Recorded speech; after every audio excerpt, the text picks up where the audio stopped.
Topper बनने के 5 जरूरी टिप्स। डेली या वीकली टाइम टेबल जो है बनाएंगे और हर सब्जेक्ट को अलोकेट करेंगे, मतलब कंसिस्टेंसी जो है मेंटेन करके रखनी है। बच्चा यही मात खा जाता है। लास्ट मिनट स्ट्रेस को अवॉइड करना है, ठीक है। आपको सिलेक्शन चाहिए, आपको गवर्नमेंट सीट चाहिए, तो उसके लिए आपको तपना पड़ेगा। सबसे पहले आपको स्ट्रॉन्ग फाउंडेशन होना चाहिए। सर फाउंडेशन ही तो वीक है सर। तुमको क्या करना है, तुमको बेटा जीरो से स्टार्ट करना है।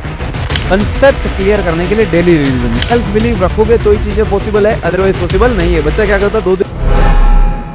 हेलो डियर स्टूडेंट्स, कैसे हैं आप सब लोग। तो आज हम बात करने वाले हैं बीएससी नर्सिंग 2026 के बारे में। टॉपर कैसे बना जाए और फर्स्ट अटेम्प्ट के अंदर बीएससी नर्सिंग का एग्जाम जो है कैसे क्लियर किया जाए। कौन सी बातें जो हैं वो मेरे को फॉलो करनी चाहिए ताकि मैं एग्जाम जो है क्लियर कर पाऊं। देखो बेटा, एक बात कहना चाहूंगा कि 11th और 12th काफी बच्चों का बर्बाद हुआ है। ऐसे कोई व्यक्ति नहीं है जिसका 11th और 12th बर्बाद नहीं हुआ होगा, ठीक है। बहुत ऐसे कम बच्चे मिलेंगे जिसने 11th और 12th में फोकस होकर जो है स्टडी करी होगी। काफी ऐसे बच्चे मिलेंगे जिसका 11th बर्बाद हुआ होगा।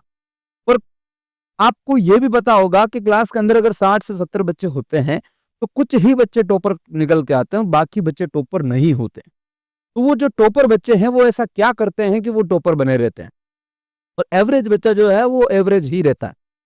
ऐसा नहीं है कि उसको पढ़ना नहीं आता, ऐसा नहीं है वो मेहनत नहीं करना चाहता, या ऐसा नहीं है कि उसे कोई चीजें समझ में नहीं आती। तो सर लूज जो है फॉल कहाँ हो रहा है, कहाँ दिक्कत आ रही है, कहाँ प्रॉब्लम आ रही है कि सर हमारा जो है स्कोर बोर्ड जो है वो डाउन होता जा रहा है। इस स्कोर बोर्ड को अप करने के लिए कुछ चीजें बता रहा हूं, वो फॉलो करनी पड़ेगी। मैं मानता हूं तेरी बात, दिल की बात, कि भैया मैं इतना मेहनत कर रहा हूं, मैं सब कुछ पढ़ रहा हूं, सिस्टमेटिक ढंग से भी कुछ कर रहा हूं, फिर भी जो है मेरा स्कोर जो है वो अपग्रेड नहीं हो। ऐसा क्या करूं कि मेरा स्कोर बोर्ड जो है वो अपग्रेड हो जाए। हो जाएगा, निश्चिंत रहो। एक दिन के अंदर कुछ नहीं होता बेटा, बट एक दिन जरूर होता है, ठीक है। आप धीरे धीरे जब मेहनत करोगे तब जाके आपका स्कोर बोर्ड चेंज होगा। तो टॉपर क्या करता है वही आज मैं बताना चाहूंगा तुम लोगों को। तो 2026 के बारे में हम बात करेंगे, टॉपर कैसे बना जाए, और ये 5 बातें आप फॉलो कर लो बस, ठीक है ना। स्टूडेंट की जो सक्सेस का राज है वो सक्सेस आज बताना चाहूंगा तुमसे, देखिएगा ढंग से बेटा। सबसे पहला हम बात करने वाले हैं बीएससी नर्सिंग 2026 टॉपर बनने के 5 जरूरी टिप्स। टॉपर कैसे बना जाए उसके 5 जरूरी टिप्स हैं। पहला टिप्स नंबर 1 फॉलो करनी है। पहले बस को समझो और टाइम टेबल बनाओ। यानी कि कोई भी एग्जाम की प्रिपरेशन कर रहे हो, चाहे कोई भी एग्जाम की प्रिपरेशन कर रहे हो, उस एग्जाम का सिलेबस समझ लो क्या है। फिजिक्स, केमिस्ट्री, बायो आ रही है, कितने पोर्शंस में न्यूमेरिकल्स आ रहे हैं, क्या क्या डाटा आ रहा है, सारा कुछ एवरीथिंग आपको पता होना चाहिए। पूरे सिलेबस को डिवाइड कर लो फिर एक नए प्रैक्टिकल्स में और क्लिनिकल्स। अब सर ये हमारा सिलेबस में नहीं है, तो आप इसको कैसे डिवाइड करोगे। थ्योरी को डिवाइड करोगे, फिर न्यूमेरिकल्स। अपन 2 पार्ट्स में इसको डिवाइड कर सकते हैं, ठीक है। थ्योरी प्लस न्यूमेरिकल्स के अंदर क्लिनिकल्स काट देते हैं, ठीक है। थ्योरी और न्यूमेरिकल्स के हिसाब से मैंने क्या करा है, पूरे सिलेबस को डिवाइड कर दिया। उसके बाद अपन क्या करेंगे, डेली या वीकली टाइम टेबल जो है बनाएंगे और हर सब्जेक्ट को अलोकेट करेंगे। मतलब सर मेरे पास 3 सब्जेक्ट है, फिजिक्स, केमिस्ट्री और बायो। अब ये वो सब्जेक्ट हैं जो तुम्हारे मेन सब्जेक्ट के अंदर आते हैं, जो तुमको पढ़ना है। तो इनको जो है आपको प्रॉपर टाइम देना ही देना है। बट बच्चे यही गलती करते हैं, क्योंकि जैसे अगर अपन बात करें एम्स की, तो एम्स के अंदर बच्चों आपका जो साथ में आता है जीके, जिसकी पढ़ाई बच्चे नहीं करते हैं। यूपी की या यूके की अगर अपन बात करें तो उसके अंदर नर्सिंग एप्टीट्यूड भी आती है और इंग्लिश जैसा सब्जेक्ट भी आता है। इनके ऊपर बच्चा जो है तैयारी नहीं करता। अगर इनके ऊपर आप तैयारी नहीं करोगे, स्टडी नहीं करोगे, तो आपको दिक्कत आ जाएगी, ठीक है। क्योंकि इनको जो है फॉलो करना जरूरी हो जाएगा। समझ में आ रही मेरी बात।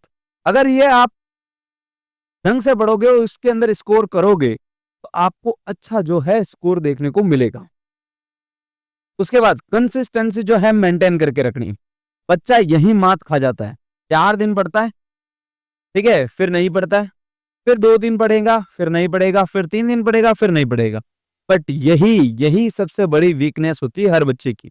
आप कंसिस्टेंसी नहीं बरकरार कर रहे हो, रोज थोड़ा थोड़ा पढ़ाई कर रहे हो, ठीक है। लास्ट मिनट स्ट्रेस को अवॉइड करना है, ठीक है। एग्जाम के टाइम में बच्चा ज्यादा स्ट्रेस में आ जाता है। रीजन क्या होता है पता, क्योंकि उसने सिस्टमेटिक मैनर से स्टडी नहीं करी।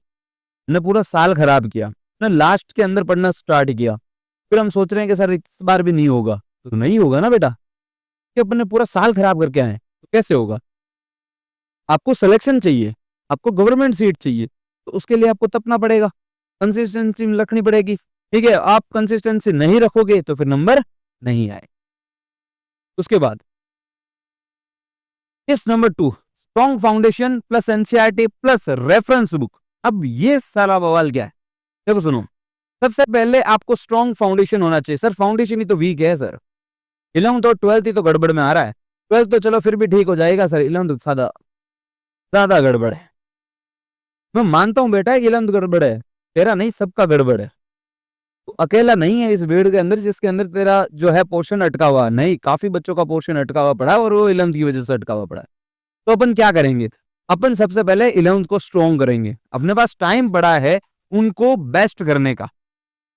आप फाउंडेशन को बेस्ट कर लो, अपने आप जो है चीजें इजी होना शुरू हो जाएगी। तो सबसे पहले हम 11th का फाउंडेशन स्टार्ट करते हैं, उसके बाद एनसीईआरटी को मूव करेंगे। क्या करता है बच्चा, एनसीईआरटी को स्किप करता है, स्किप नहीं करना है बच्चा, एनसीईआरटी से स्किप करता सीधा जाता कोई रेफरेंस बुक के पास, और जब रेफरेंस बुक के पास जाएगा तो कोई रेफरेंस बुक इतनी हाई लेवल की ले लेगा जो सोल्व नहीं कर पाएगा, और फिर मोरल जो है या फिर जो अपन बोलते हैं कि सेल्फ कॉन्फिडेंस जो है वो डाउन हो जाएगा। रीजन, क्योंकि हमने वो सवाल से भिड़े हैं डायरेक्ट जाके जो एडवांस लेवल का है, हमको करना ही नहीं है अभी। समझ में आ रही मेरी बात?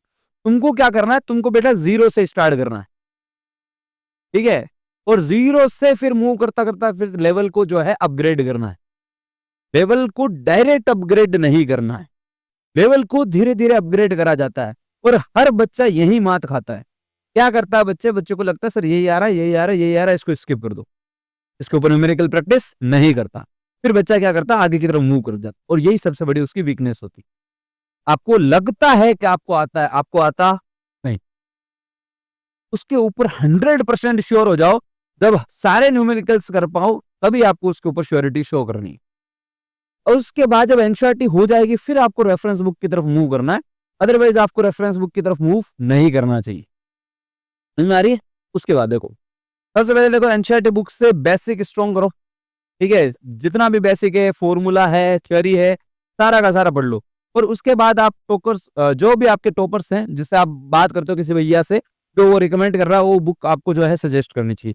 यहाँ मैंने एक एग्जांपल लिखा है सतीश सर के नोट्स, यानी कि सतीश भैया के आप नोट्स पढ़ सकते हैं, भैया ज्यादा सूट करेगा अपन को, ठीक है, उनके नोट्स पढ़ सकते हो, यानी कि मेरे नोट्स आप डीपली जो है स्टडी कर सकते हो, ठीक है, उससे प्रैक्टिस कर सकते हो। और उसके बाद कंसेप्ट क्लियर करने के लिए आप डेली रिवीजन जो है जरूरी है। कंसेप्ट क्लियर करने के लिए डेली रिवीजन, यानी कि जैसे मान लो कि मैंने क्लास ली यूनिट एंड डायमेंशन की, और मैंने वो क्लास खत्म कर दी, तूने उसको पढ़ लिया, सोल्व कर लिया, और उसके जितने भी न्यूमेरिकल्स है वो सारे सोल्व कर लिए। तो पहले दिन की क्लास तूने पहले दिन ले ली और पहले दिन तूने काम कर लिया, लेकिन उस काम को तूने 2-3 दिन तक छेड़ा भी नहीं, मतलब वापस नहीं देखा, तो तू भूल जाएगा। समझ में आ रही मेरी बात? तेरे को करना है क्या, मैं 7 दिन में जो भी पढ़ाऊं तेरे को लास्ट के 6 दिन जितना भी पढ़ाऊं, लास्ट के संडे के दिन तेरे को सारा रिवाइज करना, ताकि तू भूलेगा नहीं। बार बार रिवीजन प्रैक्टिस करनी है तेरे को, और बार बार ये श्योरिटी शो करनी है, समझा? ये हुआ। फिर टिप्स नंबर 3, डेली एमसीक्यू और मॉक टेस्ट। मॉक टेस्ट और डेली एमसीक्यू के अंदर का जो गैप होना होता वो मेंटेन करके रखना है। बच्चे जो फंसते हैं वो यही फंसते हैं। कैसे? रोजाना आपको एमसीक्यू प्रैक्टिस करनी है, मिनिमम से मिनिमम आप क्या 20 से 30 एमसीक्यू पर सब्जेक्ट करोगे। देख मेरी बात सुन, तू 30 का आंकड़ा पकड़, तेरे को 30 एमसीक्यू करने हैं, ठीक है, कितने दिन? 6 दिन, 6 3 18, 180 क्वेश्चन, 180 क्वेश्चन हुए, कितने हुए? 180 क्वेश्चन। अब तू सोच, इन्हीं 180 क्वेश्चंस को अगर तू 100 मतलब 10 से मल्टीप्लाई कर, 10 महीने तक तू सोल्व करता है तो 1800 सवाल होते हैं एक सब्जेक्ट के। फिर इसी चीज को तू 3 से मल्टीप्लाई कर, अब सोच कितने सवाल हुए। समझ में आ रही? ये ऐसे अगर प्रैक्टिस करेगा तो होगा। अरे मैं कह रहा हूं, सुन मेरी बात, अभी तू 30 कर रहा है ना, तो बड़ा 40 पे लेके जा, इसको बड़ा 50 पे लेके जा, और इसको बड़ा तू 60 पे लेके जा, तब जाके इंप्रूवमेंट होगा। जितने ज्यादा एमसीक्यू करोगे, जितने ज्यादा न्यूमेरिकल्स करोगे, उतना क्लियर जो है तुम्हारा सिलेक्शन होगा, सिलेक्शन श्योरिटी शो करेगा अगर तुम ये चीज करोगे तो। फिर वीकली मॉक टेस्ट देना है तुमको, एक वीक के अंदर, संडे मान लो मेरी बात मान लो, अच्छे रहोगे। संडे को तुमको टेस्ट देना है, तुम टेस्ट दोगे और कुछ नहीं करोगे। अपनी परफॉर्मेंस चेक करनी है और एनालिसिस करना है कौन सा पोर्शन वीक रहा है या कौन से क्वेश्चंस गलत हुआ है। फिर वीक एरियाज पर ज्यादा फोकस करना है और इंप्रूवमेंट जो है स्ट्रेटजी बनानी है। अब ऐसा नहीं कि नंबर कम आ गए। जैसे एग्जांपल के लिए मैं एक बात सुन, मैकेनिक्स तूने पढ़ा, मैकेनिक्स के अंदर तेरा जो इक्विलिब्रियम वाला कंडीशन है, मतलब तेरे को फ्री बॉडी डायग्राम के क्वेश्चन सॉल्व नहीं हुए, तूने स्किप कर दी, तूने टेस्ट दिए, तेरे नंबर कम आ गए, वो भूल जाएगा, तू नहीं पढ़ेगा। नहीं करना है ऐसा। वो वीक टॉपिक है ना, वापस पढ़ो, क्वेश्चंस लगा, एनसीईआरटी के लगा, मॉड्यूल के लगा, मेरे नोट्स के कर, पर कर, ठीक है ना। जितने ज्यादा क्वेश्चन सॉल्व करेगा उतना ज्यादा तेरे लिए सही रहेगा, ठीक है ना, क्योंकि सारा प्रैक्टिस का खेल है बेटा, ठीक है, और ये तेरे को कोई नहीं बताएगा। उसके बाद टिप्स नंबर 4, नोट्स और कंसेप्ट मैप बनाएं। तो ये क्या बवाल है, देख सुन, नोट्स को तेरे को प्रॉपर मेंटेन करके चलना है, कंसेप्ट को तेरे को प्रॉपर मेंटेन करके चलना, और मैप को भी। अब सब कुछ चीजें देखो सुन, हर चैप्टर के शॉर्ट नोट्स बनाना है। पहली चीज तो ये, फर्स्ट चीज कर ले, तू बेड़ा पार है तेरा, ठीक है। वन लाइनर फॉर्मूलाज लिखना है और फ्लो चार्ट्स बनाने, जो बायो में सबसे ज्यादा हेल्पफुल होंगे तेरे लिए। उसके बाद कलर कोडिंग और हाइलाइटर्स यूज करके तू विजुअलाइजेशन के लिए इजीली पढ़ सकता है, ठीक है, और ये भी काम तू बायो में ही कर सकता है, ठीक है, केमिस्ट्री में बिल्कुल कर सकता है, ठीक है ना, और फिजिक्स में तू कहां कर सकता है, फॉर्मूलाज के ऊपर और कंसेप्ट के ऊपर। ये रिवीजन में बहुत हेल्प करता है राजा, समझ में आई, ये रिवीजन में सबसे ज्यादा हेल्प करता है। एक शॉर्ट नोट्स बना तेरे को, सिंगल सिंगल चैप्टर, और शॉर्ट नोट्स का मतलब क्या होता है देखो, एक पन्ने में एक सिंगल पेज के ऊपर, एक सिंगल पेज के ऊपर तेरा जो है पूरा चैप्टर आ जाना चाहिए, समझा। उसके बाद एक tips number 5, study growth and doubt clearing. अब स्टडी ग्रोथ कैसे होगी, अपने फ्रेंड सर्कल के साथ स्टडी ग्रुप बनाओ और उसके अंदर डाउट डेली शेयर करो और क्लियर करो। ये हालांकि बहुत ही ज्यादा वाहियात काम है, बट मैं फिर भी रेफर कर रहा हूं, क्यों पता है तेरे को, कि अगर तू फोकस रहेगा तो इधर उधर नहीं भटकेगा। पहली चीज तो तेरा टाइम बचेगा। कई बार बच्चे को क्या होता है, प्रॉब्लम होती है टीचर्स से कंसेप्ट पूछने के लिए।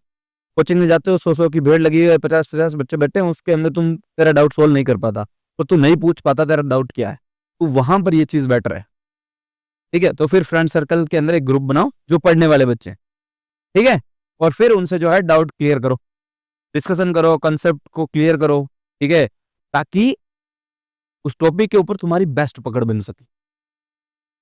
मेंटर्स या सीनियर से गाइड लो। तुम्हारा कोई मेंटर है ना तेरा भाई, 8824 और 10071 वाला पे कॉल कर रही है तू, ठीक है, तेरे को कौन मिलेगा, तो तेरा भाई मिलेगा, ठीक है ना, इस भैया मिलेंगे, कॉल करियो तू, तेरा जो भी डाउट है अपन सोल्व कर देगा। समझ में आई क्या, हाँ है ना। के बाद रिवीजन प्लस सेल्फ केयर, ये ज्यादा इंपॉर्टेंट है। आपको रिवीजन साइकिल को जो है वीकली और मंथली मेंटेन करके चलना है। आप वीकली रिवीजन करेंगे और मंथली रिवीजन करेंगे। उसके बाद स्ट्रेस मैनेजमेंट आपको करना चाहिए, ब्रेक लेना चाहिए, एक्सरसाइज करनी चाहिए, पॉजिटिव माइंडसेट रखना है, ठीक है, हेल्दी लाइफस्टाइल जीनी है, और प्रॉपर स्लीप, हेल्दी फूड और एग्जाम के लिए एनर्जी जरूरी है बेटा। ये सारी चीजें फॉलो करनी है। मतलब देखो, टाइम टू टाइम ब्रेक लेना चाहिए आपको। ऐसा नहीं पढ़ते ही हो पूरे 6 7 8 घंटे से लगातार पढ़ रहे हैं, बीच में ब्रेक ले ले तू, कोई दिक्कत नहीं। एक्सरसाइज करना चाहिए सवेरे सवेरे, ठीक है, पॉजिटिव माइंडसेट रखना चाहिए, पूरे दिन नेगेटिविटी को आने ही नहीं चाहिए। अगर कोई तुमको नेगेटिव करने की कोशिश भी करे तो उसको उल्टा नेगेटिव करके भेज दो, ठीक है। अगर तेरे को कोई आके बोल रहा है कि मैं तेरा सिलेबस क्लियर नहीं हुआ, मेरा तो सारा हो गया है, मैंने तो 2 चैप्टर पढ़ लिए, तो तू बोल तूने 2 ही चैप्टर पढ़े, मैंने 4 चैप्टर पढ़ लिए, ठीक है, और तूने तो मेरे हिसाब से मुझे लग रहा है तूने सिर्फ 2 चैप्टर ही पढ़े होंगे, सवाल सोल्व किए होंगे। मैंने देख 2 चैप्टर पढ़ लिए, नोट्स पढ़ लिए, एमसीक्यू कर लिए, पीवाईक्यूज कर लिए, और एक शीट कर ली, और मॉड्यूल के क्वेश्चंस भी कर लिए, ठीक है। उसको उल्टा नेगेटिव कर देना ताकि वो खुद डिप्रेस में आ जाए तेरे पास आने के लिए, ठीक है ना, ये चीज ध्यान रखना।